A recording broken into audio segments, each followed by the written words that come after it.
Okay, so now we're going to look at Otani. We looked at Soto already because we've got the World Series going on. If you haven't seen that video, go back and check that out. So we're going to look at Otani. I'll play it first. Let's just play the swing. We'll take a peek at it. It's a home run right here. Crushed. Bat speed is just out of this world ridiculous. He is a specimen. I jotted down a couple of notes just watching his swing, and we're just going to talk about some of the things that I think stand out with him. We were just talking actually before we press play on maybe the unique part of him, and we'll get to it right now, is how quickly he kind of just does this like really quick toe tap. So he puts his foot down, he strides super early. But the thing is, like that's for me personal preference. Everyone strides in different ways. So I try to not tell people you have to have a small stride, you have to have a big stride, you have to have a leg kick, you have to have a toe tap It because needs to be early. It needs to be one move. It's right. Right, what's exactly. comfortable. It's what's comfortable, it's personal preference. I usually say it's personal preference until a player shows me that whatever it is they're doing doesn't allow them to get into a good hitting position on time. So if you have a big leg kick and you cannot get to a consistent hitting position, then maybe we say like, hey, maybe we should tone that down a Yeah. little bit. But if you show the coach or whoever that you can get to a good hitting position on time, then you're Right. fine. You can do it. So this is the important part, I think. When Shohei puts his foot down, there's still a ton left for him to do as far as getting ready to hit. So we talk all the time about trying to get this back pocket coiled, and then you're going to get the upper body pulled back and ready to hit. So watch all of this move that he makes after his foot's on the ground, right? So his foot's down, and now he's going to continue. You can see his back pocket. It's turning towards the pitcher. So he's turning his back pocket. It's still turning. His upper body is getting pulled back. So his arm is behind his hands. He's still going. And I'm going to get right there. So he's going to launch his swing right there. Basically, all he's done is move his body like he would during a stride, but his foot's on the ground. Yes. Exactly. That's exactly what it is. Because him doing this, if you go back to this part right here, it looks like he's just in a normal stance of anyone Yeah, else when they're getting ready. And then his weight shift is just on the toe, where as us would be in the air. right. So he's basically just getting right because at this point right here, his upper body's not ready to hit, and Nope. he's still too stacked back here. So he needs to get. A positive move. Oh yeah, this is his basically this is his positive move, and what we talk to hitters about is you want to get to the point where your back knee is slightly inside your foot and your back hip is inside your knee, which is where he's at right here. If you go way back here when his foot lands, right, like he's not in that position yet. No. It's almost like everything is basically right on top of one another. So this is where he makes that move. Where a lot of players make it is their foot's in the air. His foot just happens to be down on the ground.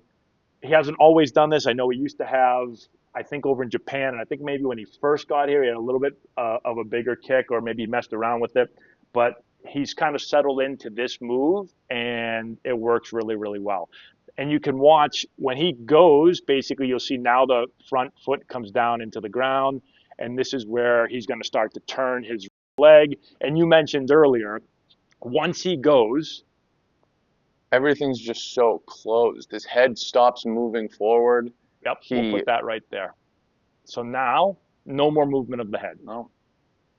Right? So it's like his head's moving forward as he makes this And move. right when that front heel's going to strike, Boom. boom, stop moving. Right. And now his left leg turns, his upper body starts to work back, he starts to turn the barrel back, and now he's behind the ball. And he actually catches this ball like really deep, Really deep. yeah, which is crazy. And So, look at that extension to keep working through the baseball. He's like not just hitting and clipping, it's one, two, three. right. So, like, all of these guys, we'll go through a bunch of them. They have such like tight turns of their barrel. Like you can see his barrel turning so tight to his shoulder and working from the inside that he's already basically set up his path to work now through the ball. All of the hitters that we see work through the ball. So if the ball wasn't here yet and he didn't hit it there, well, he could catch it, at any point here. I know it gets a little bit blurry, but he can catch it at any point because he's through the hitting zone for a long period of time. And again, he's got some like unique stuff. I was watching this too. If you watch his front foot, you don't typically see this with many players. Like, look at it, his whole foot's like almost off the ground here, which is crazy. While Usually, his back foot's off the uh, ground it, completely. yeah. So like, there's some like unique things about Ohtani. You'll see a lot of players roll their front ankle, right? So a lot of people will be like, "Oh, stop rolling your front ankle." A lot of players will roll their front ankle. He's almost like barely on his heel, and that's almost his version of rolling his Yeah. ankle. And I think a lot of it too is he has such a closed front foot. A lot of players will strive with it at like 45 Yeah, degrees. like most lefties, I feel like would be like his foot would already be pointing his toe towards almost shortstop. Right, is that like somewhere like Yeah, in this range, whereas right, his is like this. exactly. So I think that's why he gets a little bit more of that exaggerated like move. But I don't think that obviously that does not have to be coached out of him. He's a pretty darn good hitter. So that's why we always talk about the core principles or the things that you really want to talk about. So getting the lower body coiled, getting the upper body pulled back, and then getting the upper body to work back when you launch the swing and getting the barrel to turn back. Like those for me are the things that, we're going to work on, talk about. But there's a lot of things as far as like how the back foot move. Some players kick back, some players move forward, some players it doesn't go anywhere, right? So like those things for me are you're not really going to get on those things or coach those as much. It's the core principles of the swing. And for young guys, if you watch him real quick with his head too, watch how he doesn't look to where the ball goes until he's going to finish his swing. His back arm is the reason why he ends up looking up. A lot of the young guys want to see where they hit the ball as soon as they make contact instead of keeping their head down, which will provide them with more base hits. Yeah. So if you look at his head, like it's basically looking right out here in the hitting zone, right? And it's not peaking. Like you said, we see so many guys that this starts to lift early. And if this lifts early, then that starts to turn out early. This is That, going early, yep. and then the barrel goes early. So he's staying through the hitting zone with his body and his head. You can see even like right there, the ball's Yep. already well gone, and he's still looking in that direction.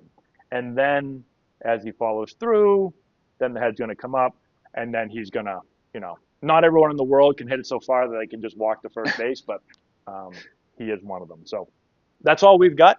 Last thing is we just opened up remote hitting, so remote training for players all around the country. I've gotten this request forever. We're going to open it up to 15 people only. So if you are interested in learning more, click the description box down below. You can go and click the link. It's right there. It's going to tell you everything that you'll get. Again, only 15 players. So once those 15 spots are gone, that's it. We're going to cap it at 15. That way we can give everyone individualized attention. So go check that out if you're interested. That's all we've got. Uh, you do not want Ohtani to do well because he's a Yankees fan, but I'm excited for the World Series to start up. And I really don't care who wins. I just want to see good baseball. So that's all we got. We'll talk to you later.